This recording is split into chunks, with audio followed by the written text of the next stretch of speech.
Take a ride with us into the unknown. Midnight frequency radio where wild tales are grown. Aliens calling, hear the echo of the past. Good morning or evening, whatever the case may be. From the Ozark foothills in northeast Arkansas, I'm Carl Richardson, and this is Midnight Frequency Radio. Our guest this evening is Robert Marro Jr. Robert is originally a native of Brooklyn, New York, before his 5-year-plus Wall Street executive role fighting international financial crime. Rob began with a brief stint as a junior White House aide during the Carter-Reagan administrations. This transitioned into a career as a covert operations officer in the CIA. He has also consulted for a Special Operations Command Center Threat Work Group. Robert graduated from the Catholic University of America in Washington, D.C. with a BA in Soviet-Russian Studies, and is also active in the motion picture industry, along with major Hollywood studio projects currently in development. He was an executive producer and featured in the 2016 Netflix motion picture Hostage to the Devil, about the acclaimed author and controversial Vatican exorcist, the late Father Malachi Martin. Robert has been happily married to his lovely artist wife, Wendy, for 18 years. He enjoys nature photography with his trusty Nikon. He's also an amateur astronomer, writer, and military historian.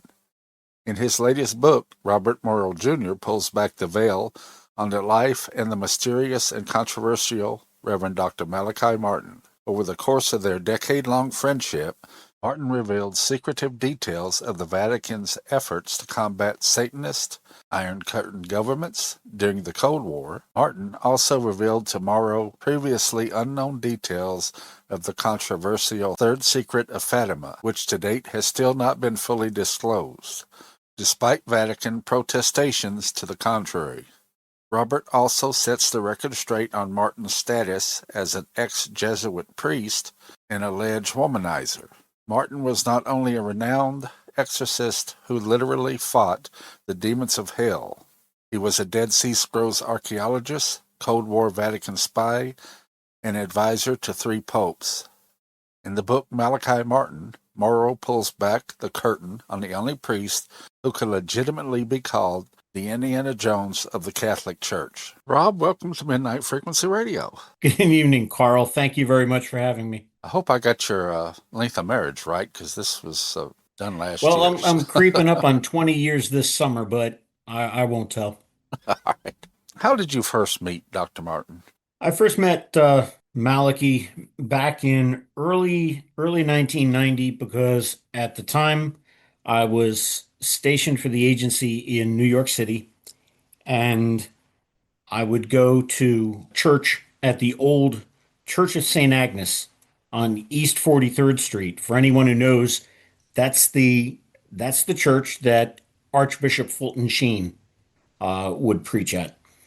And I was conducting a field exercise for the agency, and I just happened to walk down East 43rd Street, and I saw the church, and I went inside, and I was struck by its beauty, and I started to attend services there, and I became, I guess pretty good friends with one of the priests who was stationed at the church, a Father Paracone, and he and I were just grabbing some cheap Chinese food one night, and he asked me what book I was reading, and I told him, I said, I'm reading this book, The Keys of This Blood by Malachi Martin.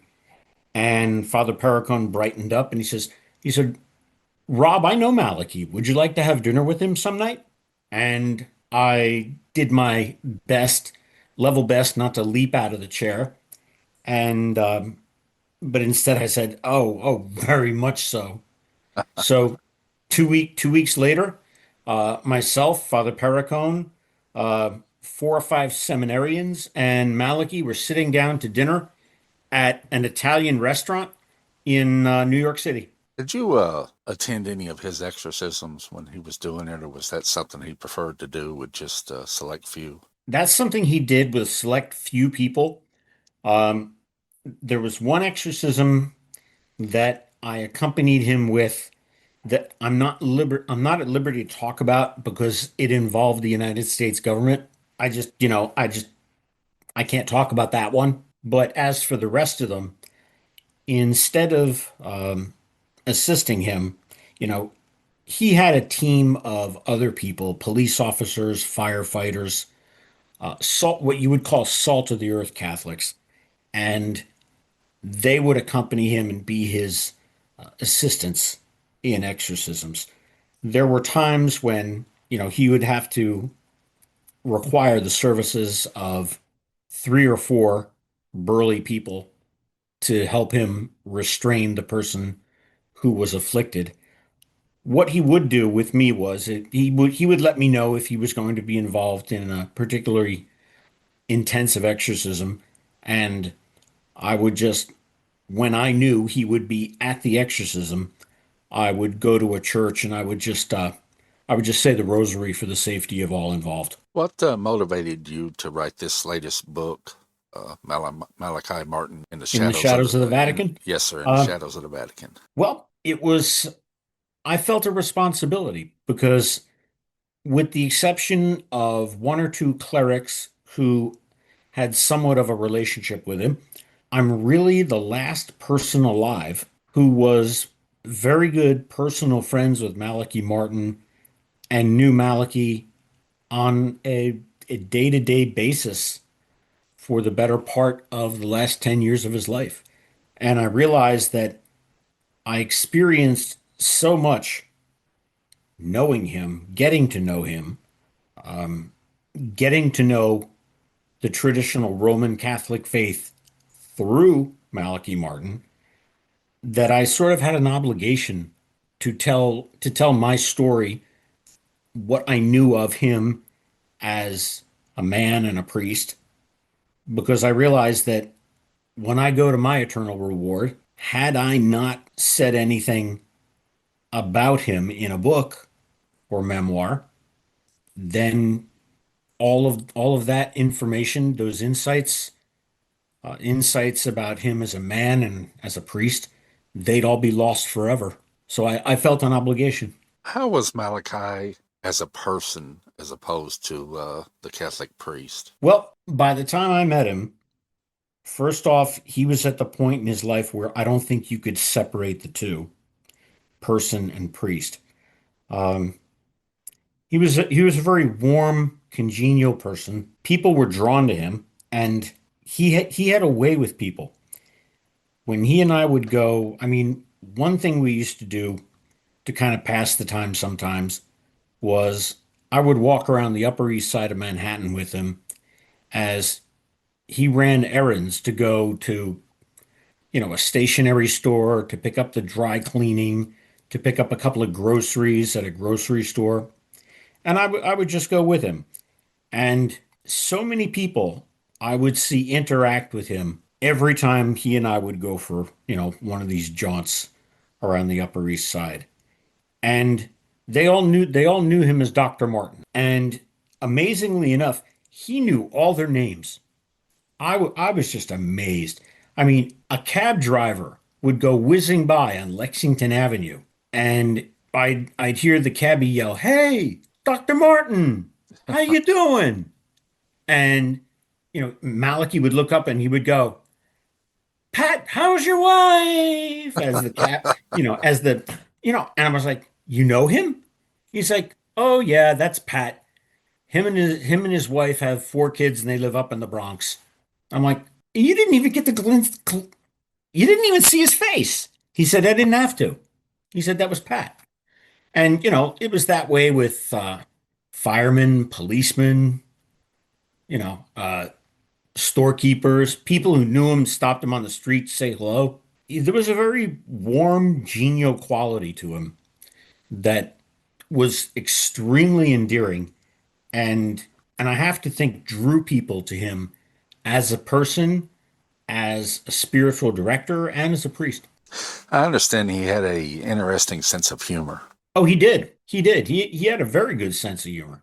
It wasn't, ribald or off color, but he could tell a wicked joke when he wanted to.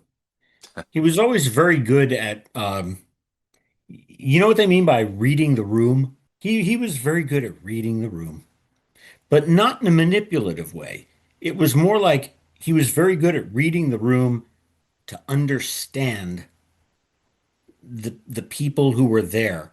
And sometimes I even got the feeling that he was able to understand things about the people there, uh, even if even if they were either embarrassed, bashful, or hesitant to say anything. He was always able to somehow intuit what they needed. That's the best way to put it. How did you go about conducting your research for this book? Oh, well, I can tell you that the probably the easiest part of writing this book was the research, because the research is built on my memories of the decade I spent with him as my close friend. And I remember that when he and I would have some of these discussions, some of the things I wrote down because I knew if I didn't write down, I'd forget them, and I would. Um, and I always kept them kind of stashed away, knowing at some point there would come a time when I would try and write something about him. Also, there's, for example, chapter 4 of the book is entitled In the Devil's Dungeon. And it was when Malachi told me about the time when the Vatican sent him behind the Iron Curtain into Czechoslovakia in the late 1950s, because there was a Catholic priest in the underground church inside communist Czechoslovakia who had gone off the rails. And I remember that with this book, the entire manuscript, because I'm a former agency officer, the CIA has a policy. If you were ever employed by the agency, and especially in the Directorate of Operations, are you aware, Carl, of how the CIA is broken up? Not really, but being government, I'm sure it's departmentalized. Well, yeah, it's think of it this way. Think of a pie, all right, that's split up into four equal quadrants. All right. There's the Directorate of Administration, and that's just the very day-to-day accountants, bookkeepers, HR and personnel. It's the directorate that just makes sure the organization keeps humming.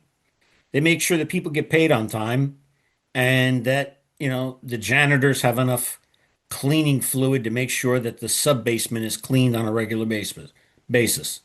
All right, that's the director of administration. Then there's the Directorate of Science and Technology, and all I'm going to say about them is they're the ones who make sure that the great Polaroid in the sky is in good operating condition. All right. Then there's the Directorate of Intelligence. The Directorate of Intelligence is composed of an army of analysts drawn from all quarters of American academia who sit and they write position papers for policymakers at the White House on any and every national security subject you could conceivably think of. It goes by the acronym the DDI, the Deputy Directorate for Intelligence. The final part of the CIA is the Directorate of Operations, otherwise known as the DO, the National Clandestine Service. That's where I worked. That's what people think of as the spies on the street. And when you work for the agency, but especially when you work in the DO, and then you retire after, I was in for well over 10 years, almost 15. When you retire, you sign a small stack of papers, including papers that say, if I ever write anything and, try and get it printed, or I want to make a movie, or I try and write a screenplay, or I write a play, I agree that I will let the CIA Publication Review Division review it for the leak of potentially any classified information before I publish it. And if you go ahead and publish something without letting the agency review it, you have automatically handed their lawyers the right to sue you for any money you ever make from such an effort. Wow. All right. So I had to send the manuscript in the year before last because I pretty much wrapped it up in December of 2024. And I sent it in, and a couple of months later, I got it back. And there was information, especially in chapter 4, that they said, here's the information that you have to either change some of the names, you have to change some of the dates, or you cannot publish chapter 4. And I'm thinking to myself, oh, fudge, that's when he was in Czechoslovakia and then in the Western Soviet Union, actually in Ukraine. So I did as they asked me to do. I changed a couple of names and I changed a couple of dates in that chapter. I can only assume there was something about the names and the dates that the CIA was afraid was going to reveal something about intelligence sources and methods. They are paranoid about people inadvertently or deliberately releasing information about classified sources of intelligence collection and methods of intelligence collection. And it goes by the abbreviation of sources and methods. So, they made me, it was a very stark choice. Take out or change it, or they wouldn't let chapter 4 be published.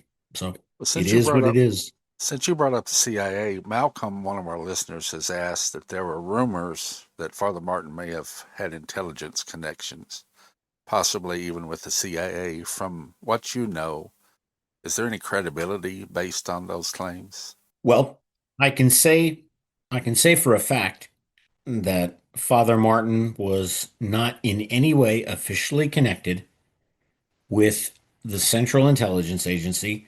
I can go one step further. I can say he was not connected with the American intelligence community, whether it's the National Security Agency, the FBI, the Defense Intelligence Agency, the Central Intelligence Agency. He was not connected to or employed by any of them.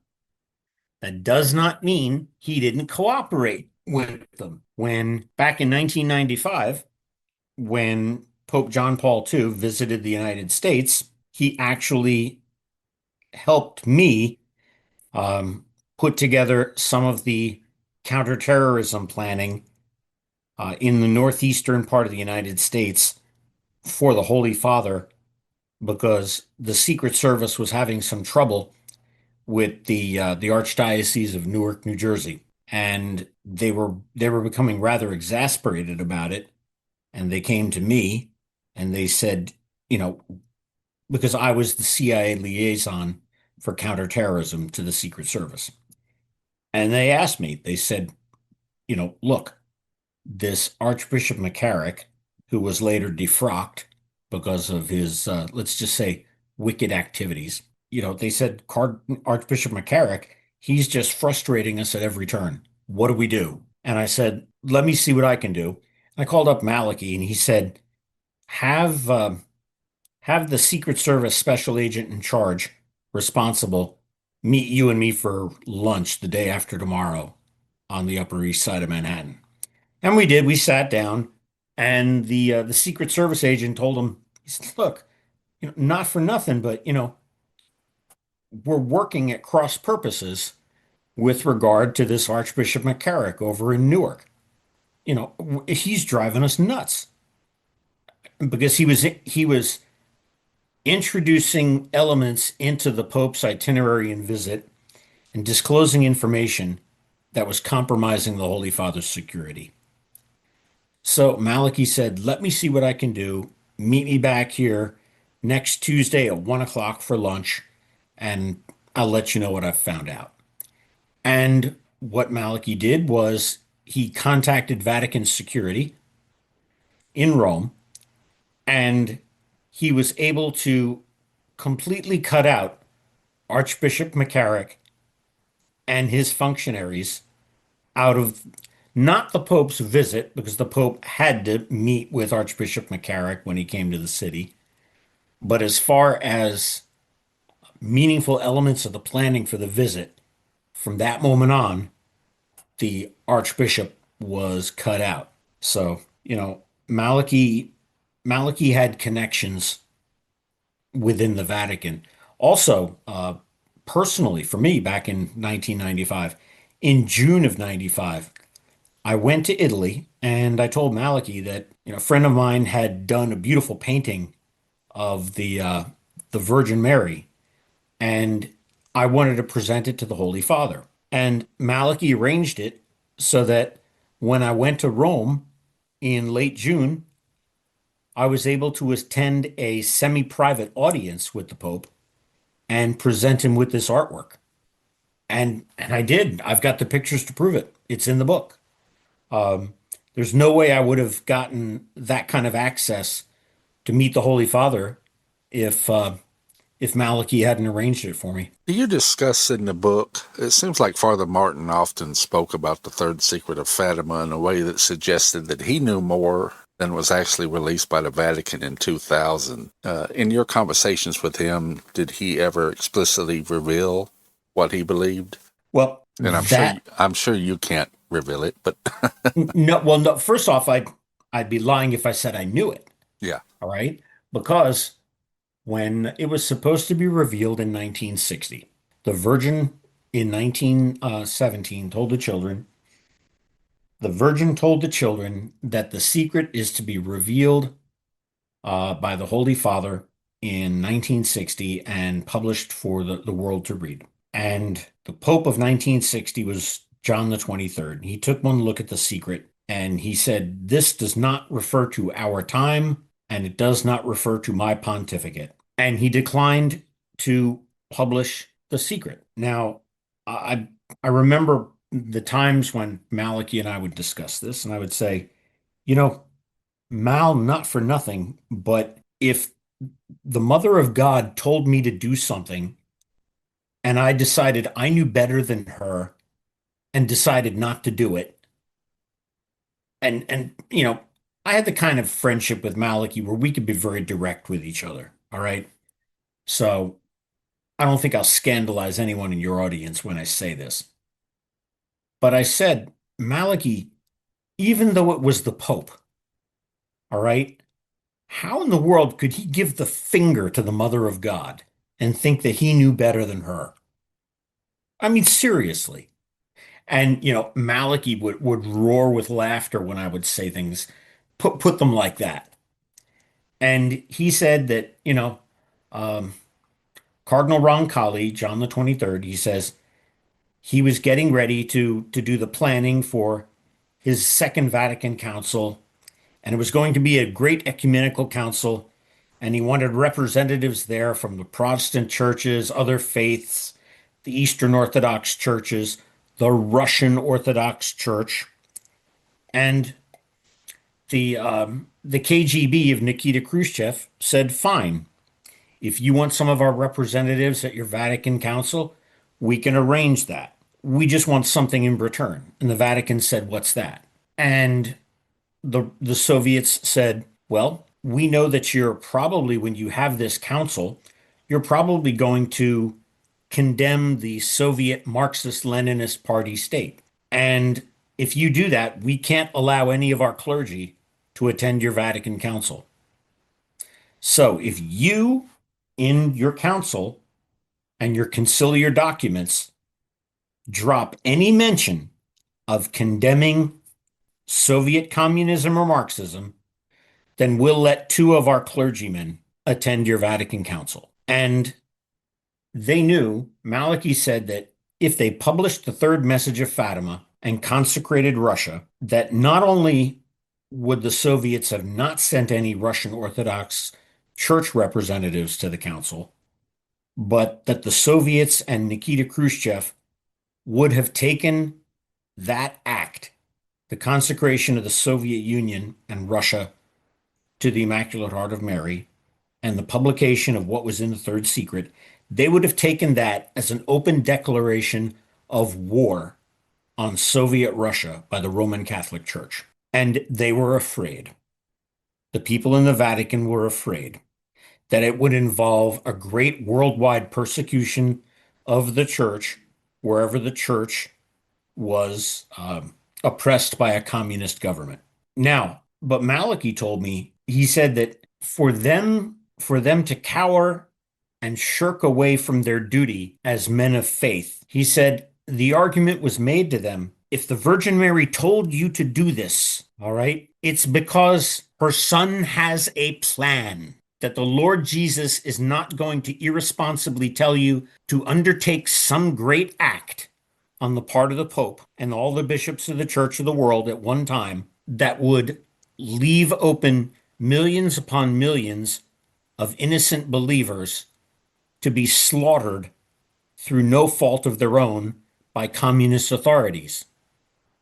The Lord Jesus Christ has a plan, and they decided they knew better, that they were more sophisticated than, because after all, what was the Virgin Mary? All right. A simple Galilean mother from 2,000 years ago. So, no, it was quite controversial. One of the things that he did tell me was in the Third Secret was something that the late Luigi Cardinal Chiappi, who was actually a fairly liberal cardinal, also said was in the Third Secret, and that the great apostasy in the Roman Catholic Church would begin at the very top of the church. That's in the Third Secret. That's wild. It is. In your discussions with Father Martin, Sure. out of all the exorcisms that he took part in, was there any one particular one that was more intense and personally challenging for him? I would have to say there was not just one, there were a couple. And they were the ones we did a motion picture about 10 years ago called Hostage to the Devil. Yes, sir. I'm familiar with it. All right. And did you get a chance to see it, Carl? Yes, sir. Sir. Okay. There was the reference made in there to the exorcism of the young child. That one bothered me. Did that ever take place? Because I know. Oh, it took place. Yes, it certainly did. Not only did it take place, but it actually took several years. It was not a one and done or a 1 week and done. It took several years, and the child was eventually liberated from the demonic spirit. But it was when Malachi and I drove up to the forensic psychiatrist's residence up in Connecticut, where he conducted an exhaustive interview of the child in the presence of the psychiatrist. I asked him as we drove back to Manhattan, I said, do you think she's afflicted in that way? And he said, oh, yes, she is. There's no doubt in my mind. And he was saddened and angry because the child was only about 4.5 years old. Yeah, that one. He said she has not yet reached the age of reason where she can understand the real difference between good and evil, to make a rational choice for either. And yet she's afflicted in this way. So he was saddened and angry at the same time.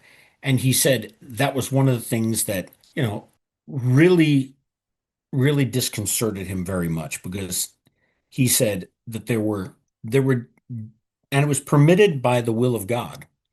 He said, because none of this happens without the permission of the will of God, what he called God's permissive will, that there were certain demons let loose from hell in our lifetime that had never left hell since the fall of the angels, but they've been set loose in our time. Yeah, that one bothered me, just like you say, specifically because of the age of the child and the effects of it. Oh yeah, oh yeah.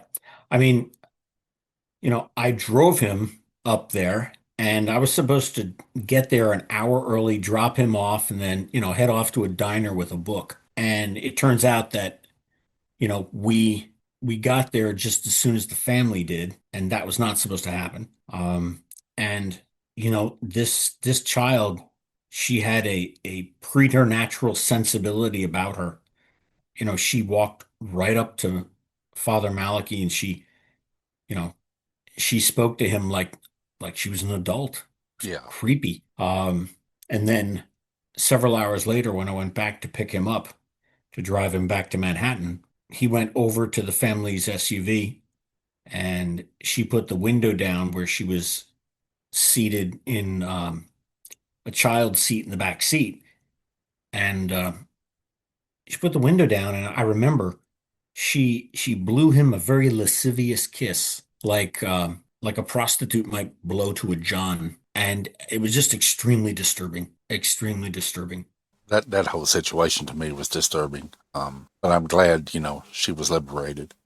Yeah, and it also, the reason why I say it was one of the more challenging exorcisms was also because although she was liberated after Malachi passed away, the demon that was afflicting her very likely played a part in bringing about Malachi's death about 6 weeks later.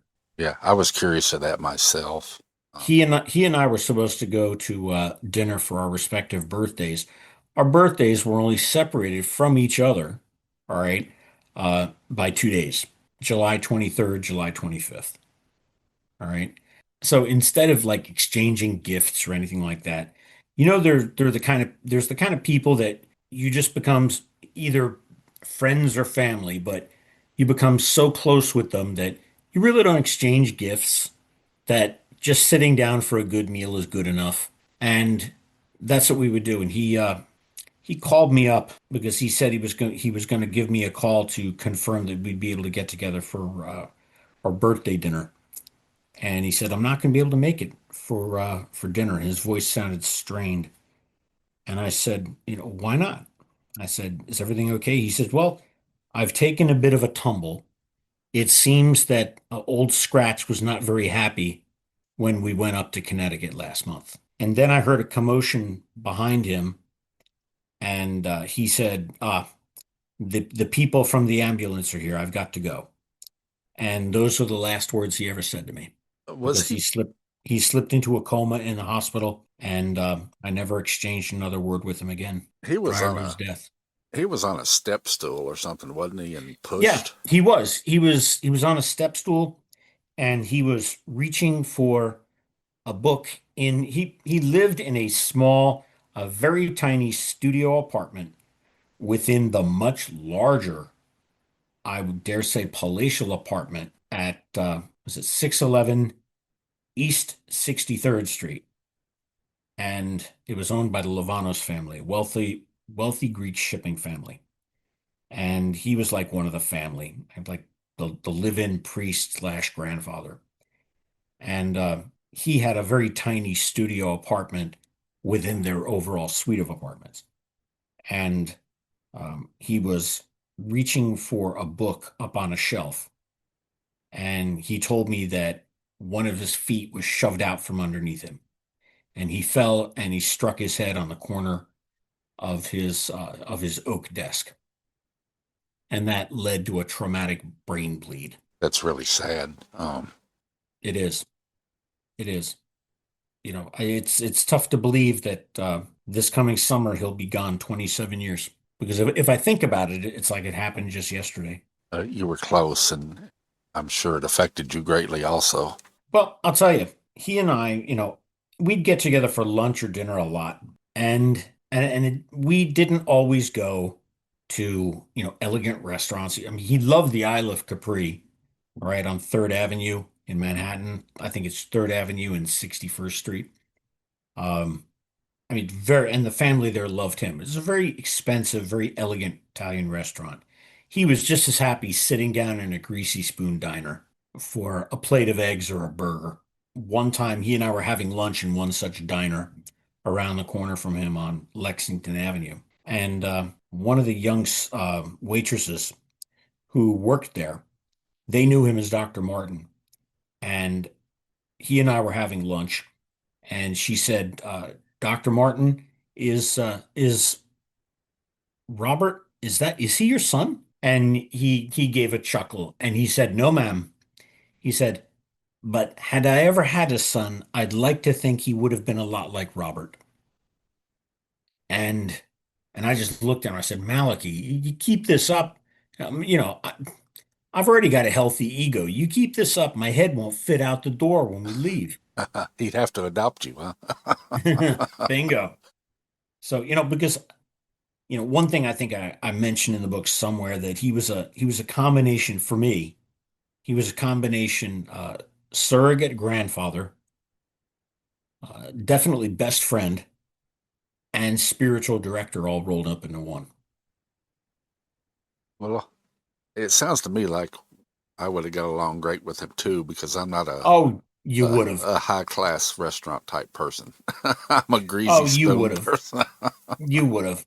I mean, sometimes he and I were never more happy than when we were digging through a mountain of hot French fries, talking about, the politics of the day. Some believe that Martin had access to high level geopolitical information that went beyond theology. Do you think he was simply well connected within church circles, or was there something more? No, I think there was something. I think it was something more. I do. Um, I know, for example, I know that I was not the only person within the U.S. national security establishment that he was in touch with. He was in touch with people from the military services. If he was in touch with anyone from other intelligence services within the U.S. government, he didn't tell me, and frankly, I wouldn't expect him to.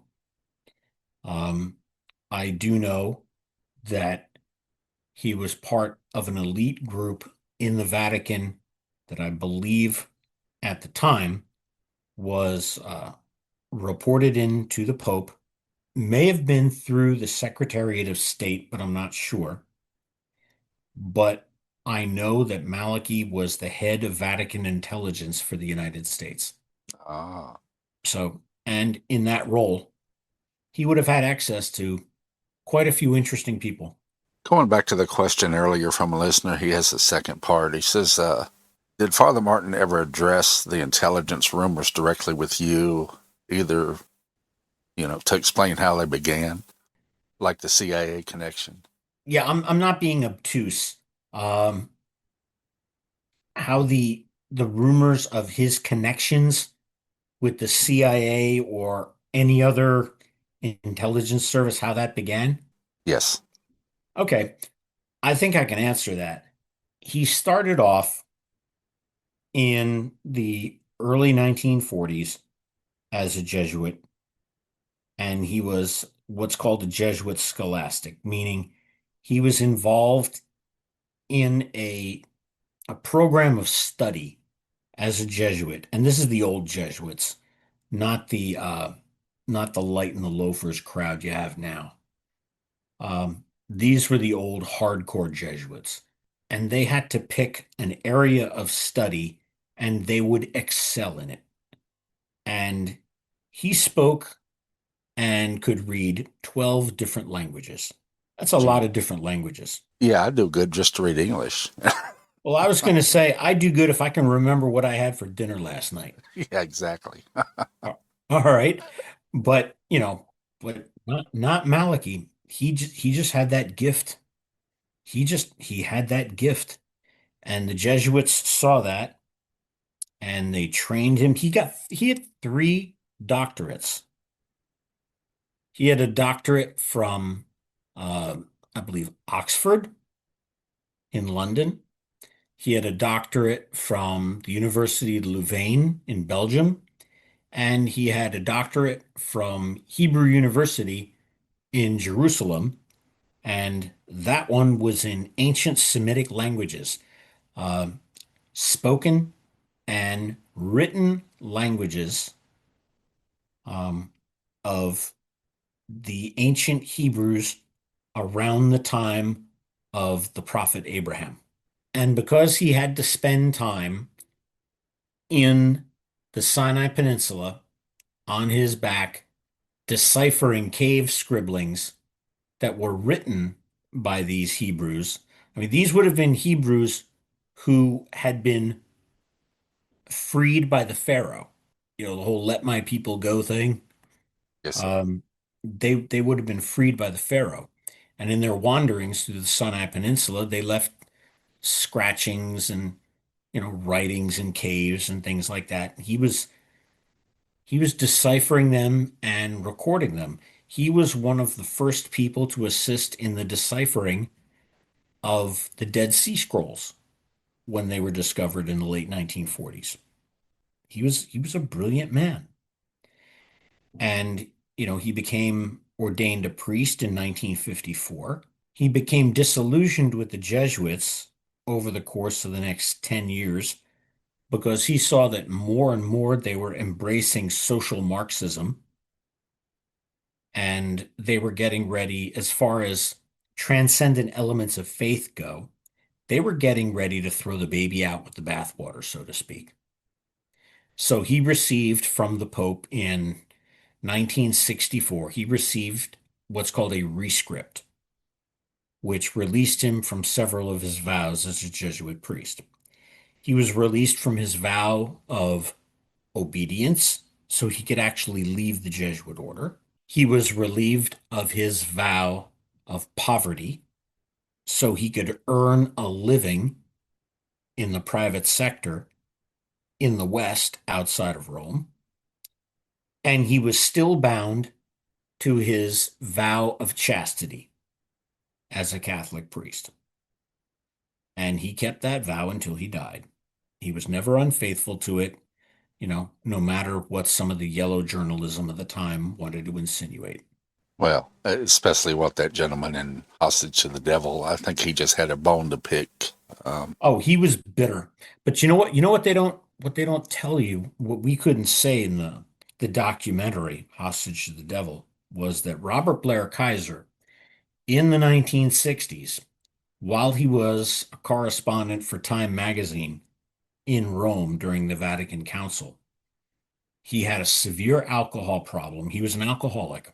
And when an intervention was staged by some of his Jesuit friends, one of whom was Malachi, all right, another was another liberal Jesuit, Father Vincent O'Keefe, who later became the head of all the Jesuits in the United States in the 70s, um, and Father John Courtney Murray, S.J., another Jesuit. They staged an intervention at the request of Robert Kaiser's wife because his alcoholism was getting out of control. He was actually confined to what we can charitably call a sanitarium, where he was diagnosed by a psychiatrist with what at the time was referred to as paranoid schizophrenia. That explains a lot. All right. And the thing is, although there were 3 or 4 Jesuits who staged the intervention at his wife's request, he only held a grudge against Malachi Martin. The other 3 he let off without a word. Do you want to know why? Why's that? They were all flaming liberals the way he was. Oh, well, there you go.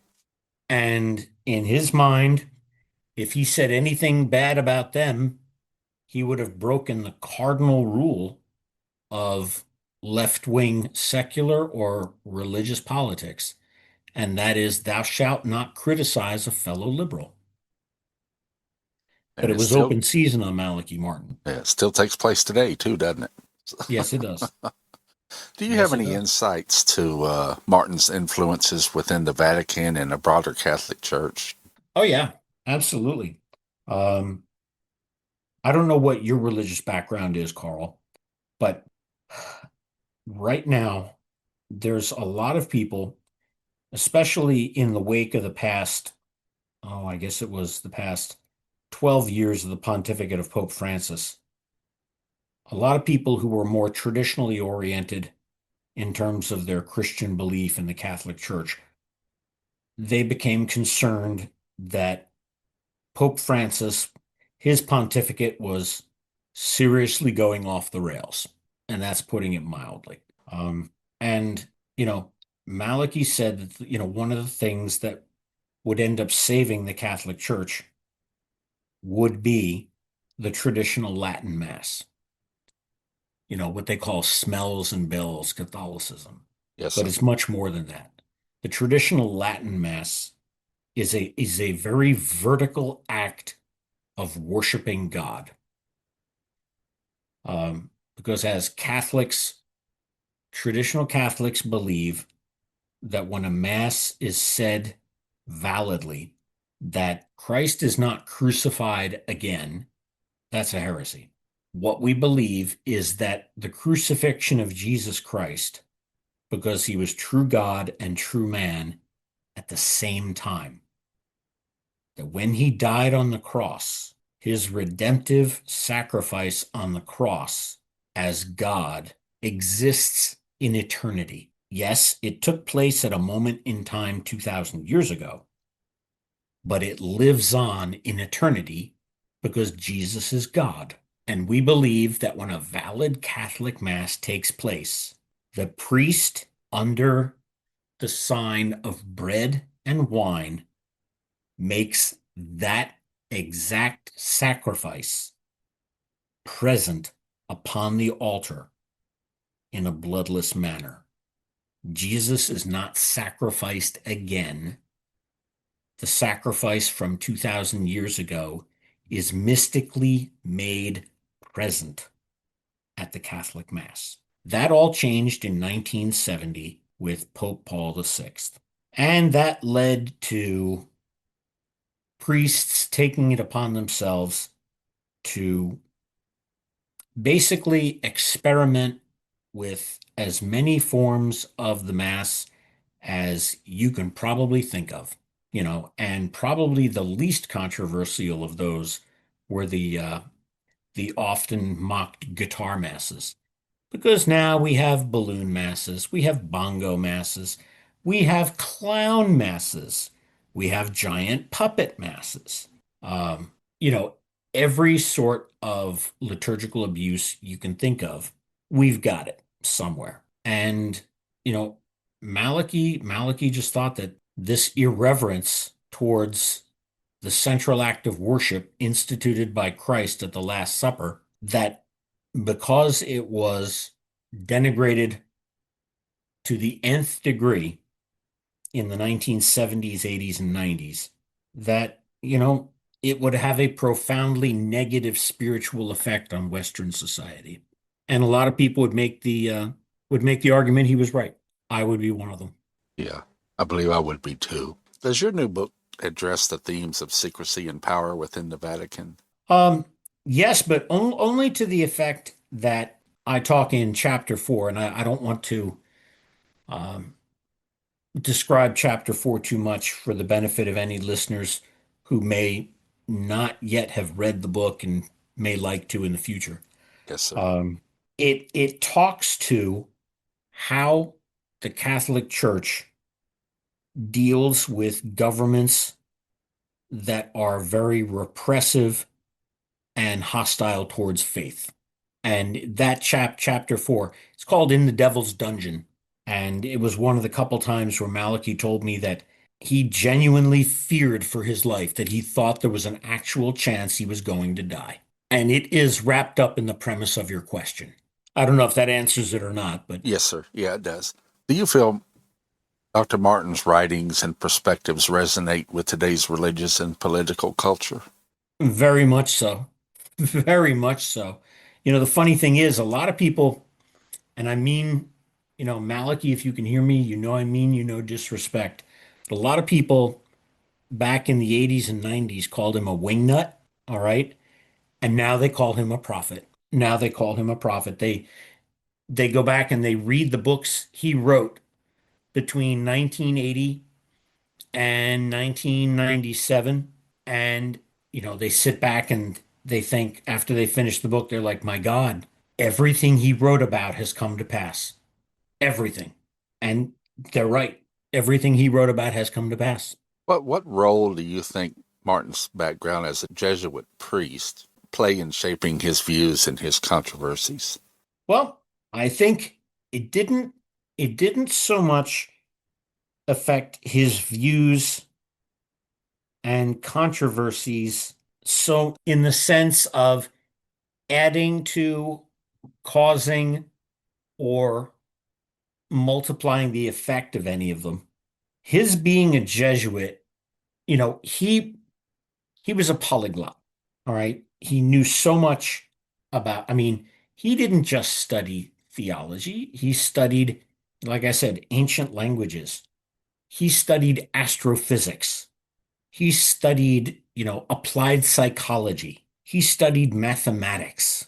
The old school Jesuits, they were encouraged to be the absolute best of the best.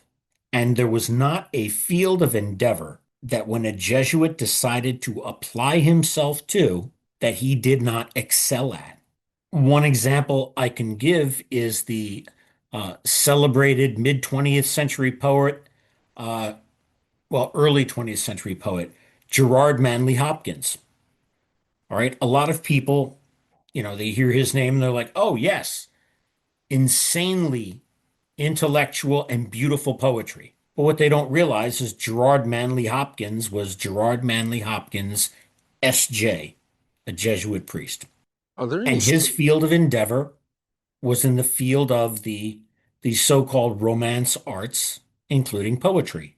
And when a Jesuit took that up, they excelled at it. They were better than anybody else. So, Malachi, for example, Malachi's favorite physical sport was Olympic style fencing, and he was very, very good at it. He studied at a fencing academy in New York City, and I believe his sword of choice, I believe it was the rapier, but I'm not sure. But in my book, I have pictures of him when he was learning fencing at this fencing academy. And that doesn't surprise me at all because, if anyone challenged him on anything, you know, with his razor sharp intellect, he could slice them to ribbons with words just as easily as if he held a sword in his hand. He was an amazing man, wasn't he? Oh, he was incredible. He was incredible. Are there any specific moments in the book that you think will surprise anyone that was familiar with Dr. Martin? Yes, and I'm not going to say what they are. Okay, well, that's fair enough. No, but I'm not, pardon my French, I'm not trying to be a prick or anything, No, all I right? understand. I mean, But yes, there's a couple of vignettes that people who think they know him will realize that when they get to the end of a couple of chapters, will realize that there was a very wholly humanizing element to him and a very holy and warm humanizing element to him that they didn't see coming. And I think they'll have a newfound respect for him. I don't want to say I took it for granted. I It was just Malachi to me. It was just another aspect of who he was. But yes, they when they're done the book, they'll put it down and hopefully they'll come away with a new appreciation. In fact, may I ask a favor? yes, sir. Uh, Stop calling me. You're making me feel old, dude. You really are. I Just call me apologize. Rob. Okay, Rob, I'm sorry. Put yourself in Art Bell's shoes. Anyway, um, but anyway, no, if anyone reads the book and if they enjoy it, hopefully they do enjoy it, but if they would kindly write a review on Amazon, because I'm finding out the hard way that the books, it's not necessarily the sales, but how the book is ranked lives and dies in its Amazon review algorithms. I never knew any of this stuff before because never really wrote books before. I only wrote one book before this one. So, and I'm just very grateful. This book about Malachi Martin became a bestseller. Well, So, I'm glad that it did, and I would definitely get a copy. Like I say, I've had some issues recently and haven't been able to yet, but oh, let me ask you, have you not gotten a copy of the book yet? no, I haven't. Oh, then what you can do is, since you've got my email, send me your mailing address and I'll just send you a personalized copy. Can I get a signed That's what autograph? I'm saying. Oh, I'll fantastic. personalize it to you. I appreciate that. It's fantastic. Yeah, because I've got several review copies left over, and because this is technically a media appearance, I can send you one of them. Well, I appreciate that greatly. My situation was back in August of last year, the Mhm. transmission went out in my vehicle. Oof. And while it was in the shop, the vehicle was broken into. and they stole everything out of it, including the dash, instrument cluster, controls, everything. Right. So I've been trying to get everything back together, if you know what I mean. Mm-hmm. Mm-hmm. So that's kind of put me in a bind, but I do appreciate that. That's very I'd be happy to. I know exactly where they are downstairs. I'll grab one, I'll throw it into priority mail envelope on Monday and get it off to you. thank you, sir. How did you balance the line between biography and investigative journalism in this book? Well, that was easy because there was not a whole lot of investigative journalism. The book is more the book is more memoir than anything else. The book is primarily my memories of him as well as my memories of specific events in his life that he told me about, like about the time when he was arrested by the communist secret police in Czechoslovakia in 1958. Well, He told me about that. He I'm, walked me through what happened, chapter and verse. I'm sure that was an experience. Uh, what for me to hear or for him to undergo? Well, for him to undergo and for you to hear. Yes, yes. And that's why, that's the part in the book where he was consecrated a secret bishop of the Roman Catholic Church. And the people who were involved in consecrating him a bishop, that's some of the information that I had to modify because if I did not agree to modify it, the CIA would have made me take the chapter out of the book. Ah, So I figured, okay, we'll swap this cleric in for this cleric and this bishop for this bishop. But you'd be surprised. A couple of people, who are, what I would call insanely diligent bean counters, have said, well, wait a minute. Archbishop so and so wasn't technically a bishop till 1959, and you said he did this in 1958, so oh, the whole book is a fabrication, 1 star. And I'm thinking, yeah. ugh. And like, people like that, I want to tell you know what? Why don't you drive down to Route 123 in Langley, Virginia, pull up to the main gate of the Central Intelligence Agency, park your car in the little visitors area, march up to the uniformed federal protective officer behind the plate glass, and demand to see the archives for yourself. Let me know how that works out for you. Exactly. Yeah. But the thing is, I can't challenge these people, and people are going to do what they want to do. So, I'm just like, whatever. I wrote the book, my conscience is clear. And the thing is, it's not just my conscience is clear with myself. I mean, for crying out loud, I wrote it about a priest. Okay.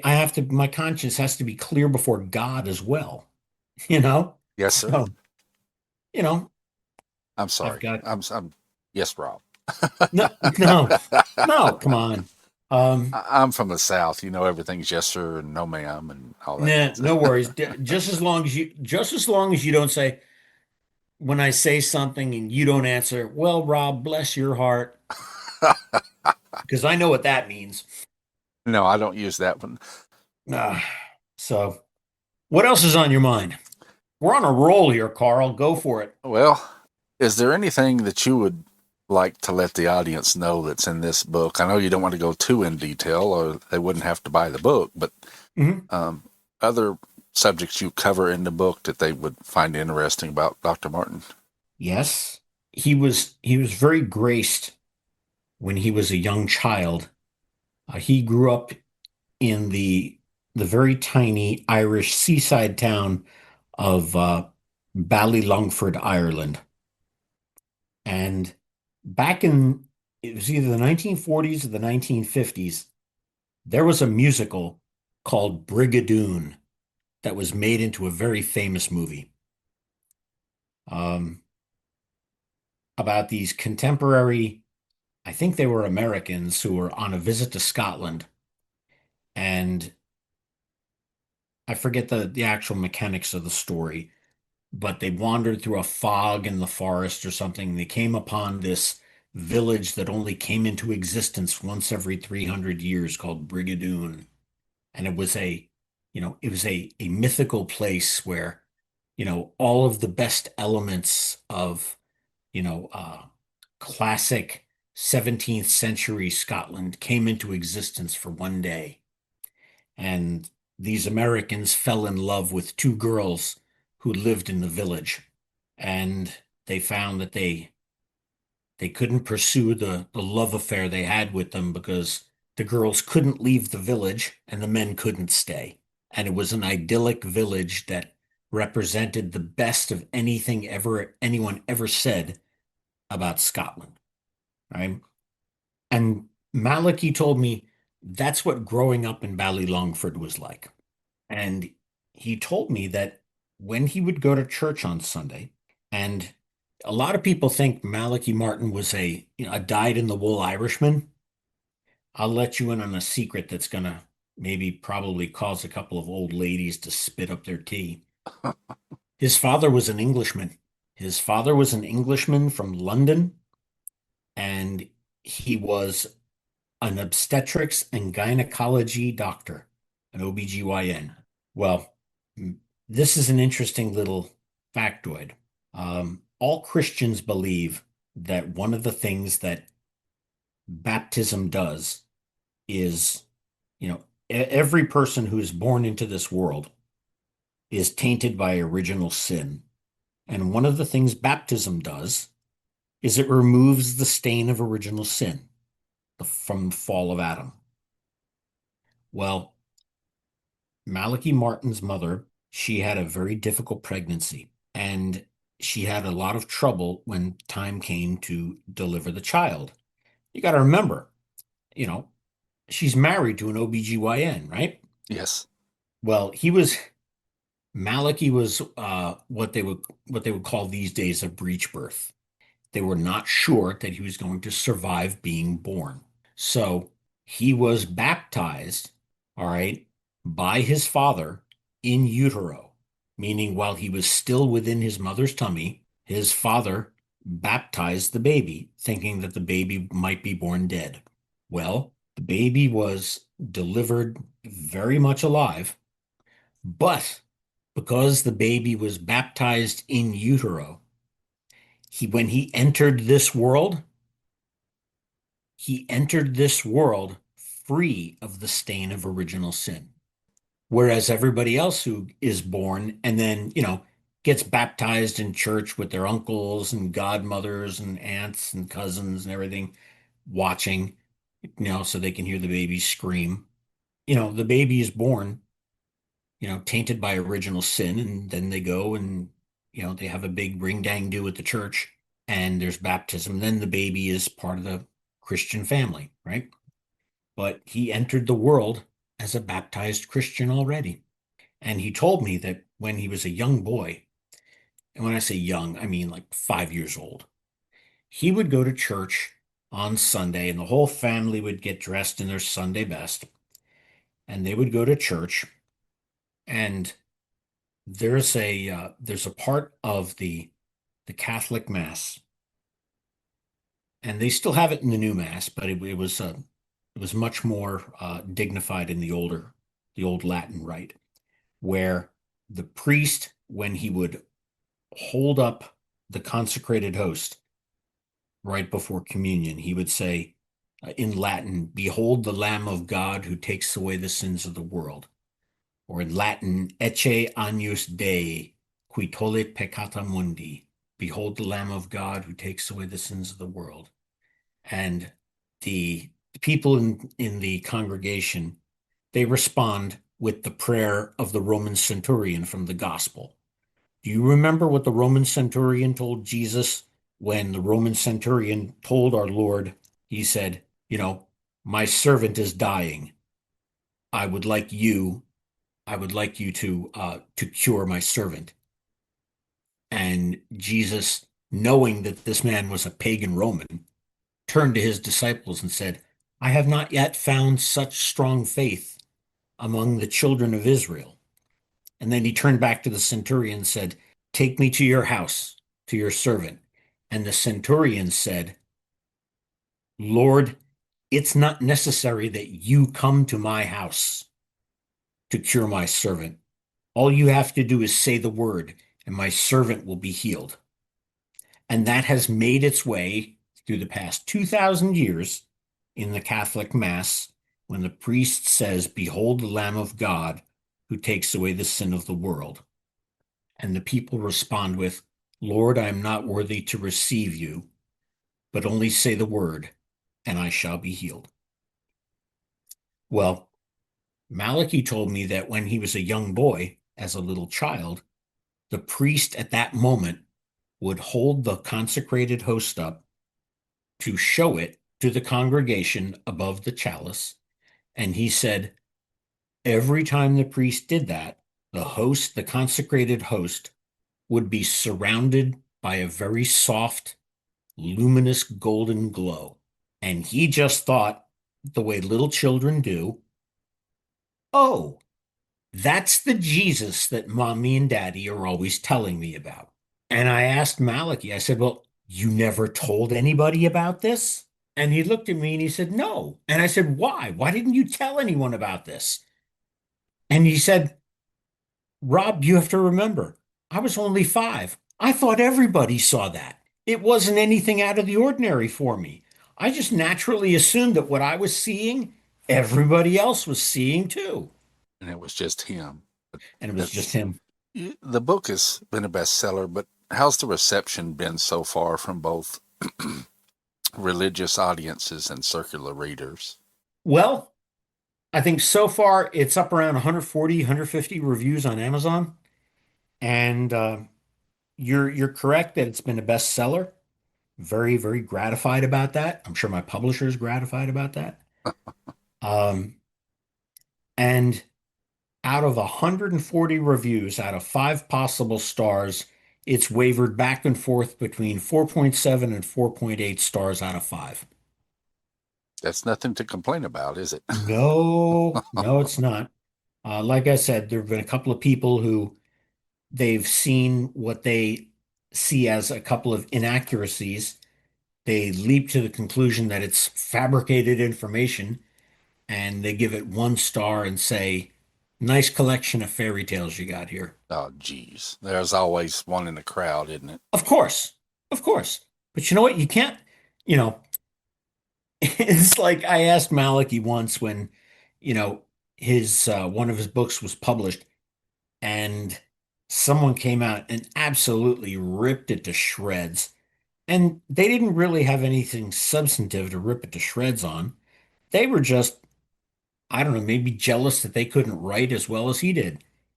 And I said, how do you not respond when people are throwing this kind of garbage at something you spent 8 months of your life working on?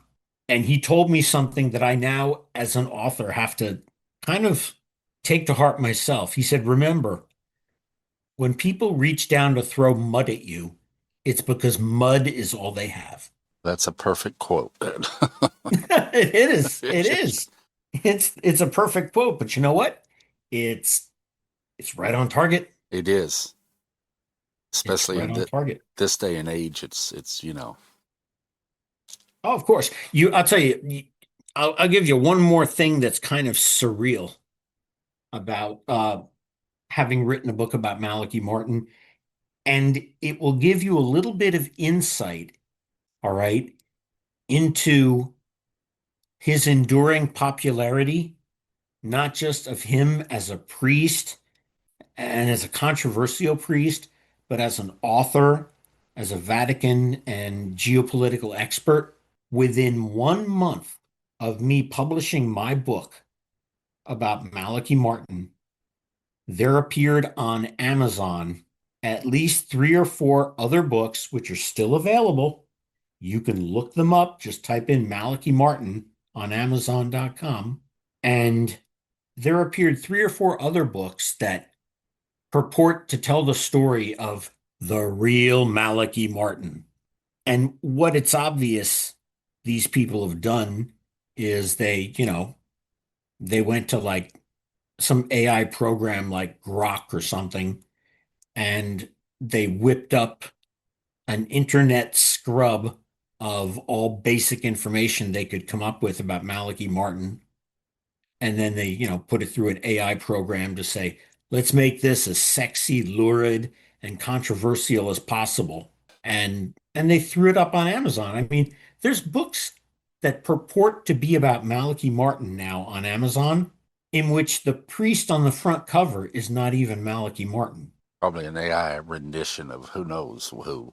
Of who? Yeah, exactly. In fact, I just saw another book today, and this one takes the cake. Someone actually wrote a book, probably based on my book, and the title of their book is Robert Marro Jr.'s Secret Insights into Malachi Martin. Oh my goodness. I'm not kidding. I wish I was. And then people have written biographies of me, of me. And they don't even know you. And I'm like, but yeah, but the point I want to make, Carl, is why?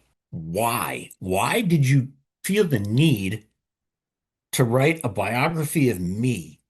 I mean, the people who know me best could probably sum my life up in 3 or 4 type pages. And you felt the need to write a 100-page book about what? I mean, seriously, what? About my days on tour with the Rolling Stones? I mean, come on. Somebody trying to make a quick buck.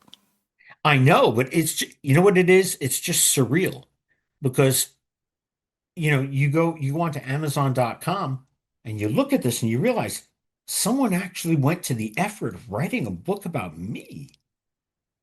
And and of course I had to order one of them. Just And to then see I'm what they thinking to say. myself, after reading it, I thought, all right, well, if you change the name and you change the picture, change a detail here and there, this could probably be a book about 99% of anyone who's Catholic who ever graduated college. It's that generic. Oh boy. But That's it's funny because now, some of my friends have called me up and said, "Oh, Rob, the next time we get together, will you personalize your exciting biography to me?" And I'm like, it's "Oh, funny, go isn't it? pound." I'm like, "Oh, go pound sand." Because they're doing it to try and get my goat. But the funny thing was, when I went to visit my mom once, and she had the book sitting on the kitchen table, and she's like, She's like, "I didn't know you were so famous." I'm like, "Mom, the biggest favor you could do is just take that book and throw it in the trash, all right?" Yeah. She said, "Yeah, but she wouldn't let it go." She's like, "Oh, but I didn't know I raised such a famous son." I'm like, "You didn't." Oh my. You Do know. you have any other follow-up works? Um, well, not about Malachi Martin. My first novel was have you ever seen the old black and white 1951 version of Scrooge I with have. Alistair Sim? I have, yes. Okay. You remember the basic story, the night of the ghosts, the three ghosts visit him. Well, do you remember the scene when he's with the Jolly Ghost, the ghost of Christmas present, and he's taken to a Victorian homeless shelter by the ghost, and he sees he sees Alice, and Alice is the fiancée who gave him back his engagement ring because he broke her heart, and he sees her and he falls in love with her again, and he calls out her name, but she ignores him because the ghost tells Ebenezer Scrooge, "The people you see, Ebenezer, are the real people. We are the shadows here." But Scrooge calls out her name several times because he sees her again after years and he's smitten by her. And then, well, the movie ends the way they all end, that he learned to keep the meaning of Christmas in his heart every day for the rest of his life. Tiny Tim did not die, and God blesses everyone. Well, the credits roll, the movie ends, and my wife turns to me and she looks at me, she goes, "I don't buy it." Like, what do you mean you don't buy it? It's a classic of Western literature. How do you not buy it? She's like, "They didn't show him going back to apologize to Alice at the homeless shelter where she was working. If he doesn't go back and apologize to Alice for breaking her heart, then I don't believe he was really converted. He didn't have a change of heart. And I was like, what? And she points at me. She goes, there's your novel. That's the novel you should write. 3 years later, the novel, 348 pages, the novel Ebenezer Scrooge and the Ghost of Christmas Love was published by Simon and Schuster. That was But, my debut novel. well, it sounds like a good one to me. Well, people seem to like it. People seem to enjoy it, and I'm currently in the process of writing the sequel to that now. And the sequel, named after one of the characters in the book, is named Lavinia, and it takes place during the American Civil War. Let me know when it's out. I'll get a copy. Well, you're going to have to get a copy first of Ebenezer Scrooge and the Ghost of Christmas Love, because Oh, yeah. otherwise Lavinia won't make any sense. Oh, yes. I'll definitely get that one also. But it's an enjoyable book. And I had fun. I had fun writing the sequel to Scrooge, and I actually have a letter from the Royal Academy of the Arts in London in which they certify that, yes, to our knowledge, your book is the only book ever published to address whether or not Ebenezer Scrooge ever found love again after the Night of the Ghosts. That's And great. and well, one of the archivists there was kind of funny. They're like, it figures it would take a Yank to have the balls to think he could do a good sequel to Charles Dickens. But you know what? It was very well reviewed critically. So I was, in fact, Malachi Martin's late literary agent, she passed away last year, Lila Karff, when uh, when Ebenezer Scrooge and the Ghost of Christmas Love was published. And I sent her a copy of the book, and I sent her the copy of the review by Kirkus Reviews. And she's like, "Oh, Rob, I am so proud of you." She said, because, you know, Kirkus Reviews can be battery acid on a new author, and they love your book. And I said, well, maybe Malachi's talent for writing a good book rubbed off on me here and there. So, Fantastic. you know, Where can people get your books from? Amazon, of course. oh, Amazon.com, Barnes and Noble. Uh, you can get it at a barn if they still have Barnes and Noble brick and mortar stores near them, because they some larger cities in the United States still have the large Barnes and Noble stores in them. Um, they typically carry it there, or they can order it and you can pick it up there, or barnesandnoble.com, amazon.com. You can get the Kindle versions of the books on Amazon, as well as Google Play Books as well. Do you have a website? I don't. I don't, because I find it's just easier to point people to the Amazon pages. Well, sir, I know you have an early morning appointment, but Yep. any final words you would like to leave our audience with? Um, I would say, regardless of whatever anyone's ever heard about Malachi Martin, check any prejudices or preconceived notions at the door and give this book an honest read. It's available in Kindle, hardback, and paperback. So, and you know, I've been told it's a it's an engaging read. It's not a difficult book to read. I've been actually told it's quite enjoyable. People can polish it off depending on whether or not they're a quick reader in 2 nights. And, I just hope that it brings them some insight into a man and a priest who I think could legitimately be called the Indiana Jones of the Catholic Church. Well, Rob, it has been an absolute honor to have you on this evening. Thank you. And I appreciate it so much, and I hope you have a good evening's rest and an uneventful meeting tomorrow, perhaps. Thank you very much. I appreciate it, Carl. Thank you, sir. And All right. you have a good evening. Have a good night and God bless. God bless you also. Bye-bye. Bye-bye.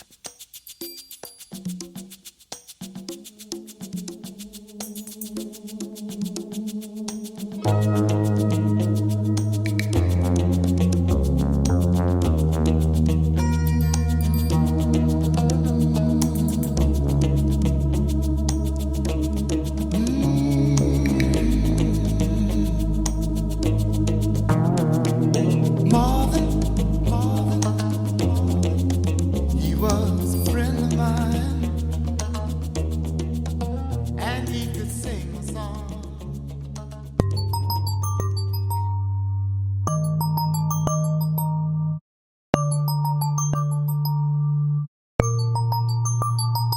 This is Dark Matter News. I'm Joshua Stark. Researchers are developing a new kind of experimental vaccine designed to provide broad protection against a wide range of respiratory threats, including common colds, seasonal flu, COVID-19, and potentially even future pandemic viruses. Unlike traditional vaccines that train the immune system to recognize one specific pathogen, this approach aims to keep the body's frontline defenses in a constant state of readiness, allowing them to respond rapidly to many different invaders. The prototype, delivered as a nasal spray, works by mimicking the chemical alarm signals that the immune system naturally produces during infection. In early laboratory studies using animals, the treatment appeared to activate immune cells in the lungs for extended periods, helping them fend off multiple viruses, bacteria, and even allergic triggers.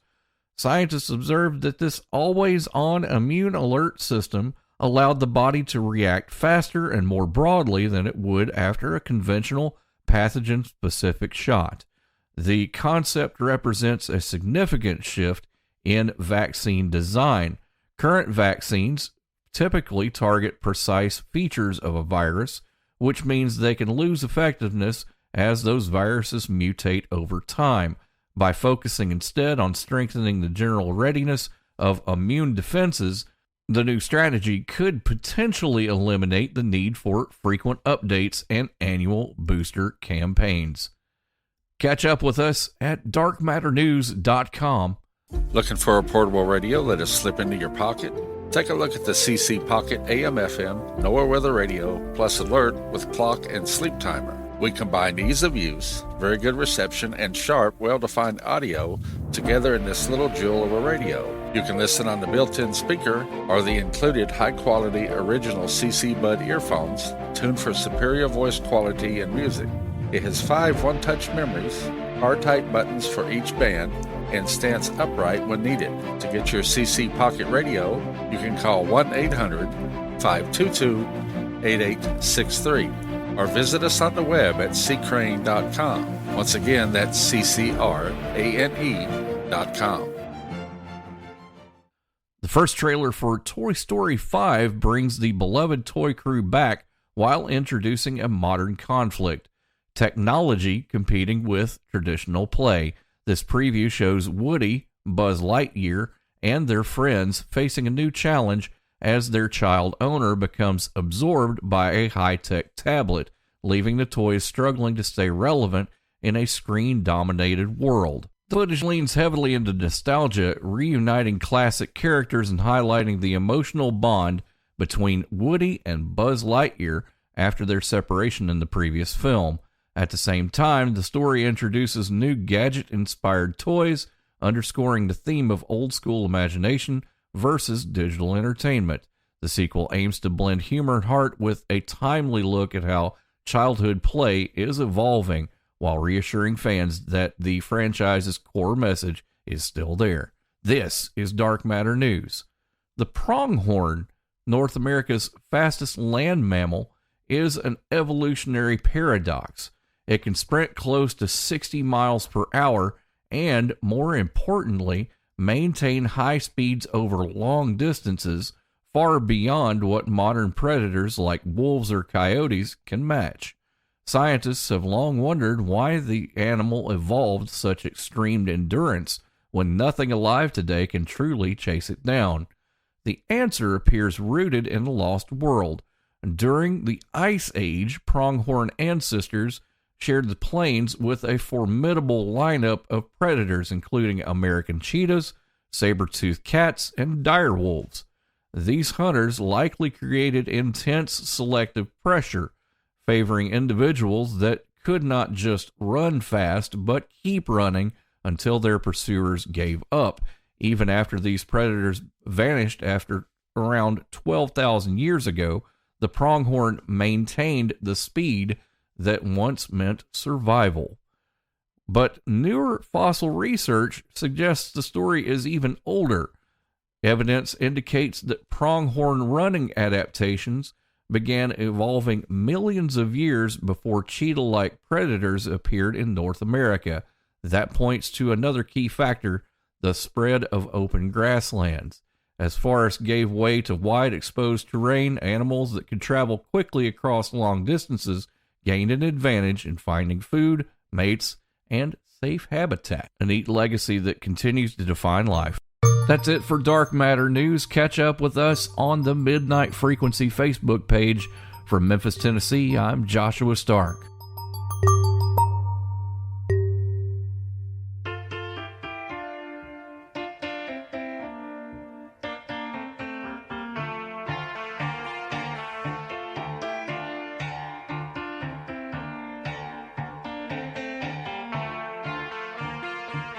Where are those happy days? They seem so hard to find. I tried to reach for you, but you have closed your mind. Whatever happened to our love? Welcome back to Midnight Frequency Radio. Our guest next week will be Noria Hayakawa. I look forward to having Mr. Hayakawa here. For Art Bell, Joshua Stark, Josh Cheers, Lady Marie, I'm Carl Richardson, and this has been Midnight Frequency Radio. Remember, until next time, continue to explore the unknown.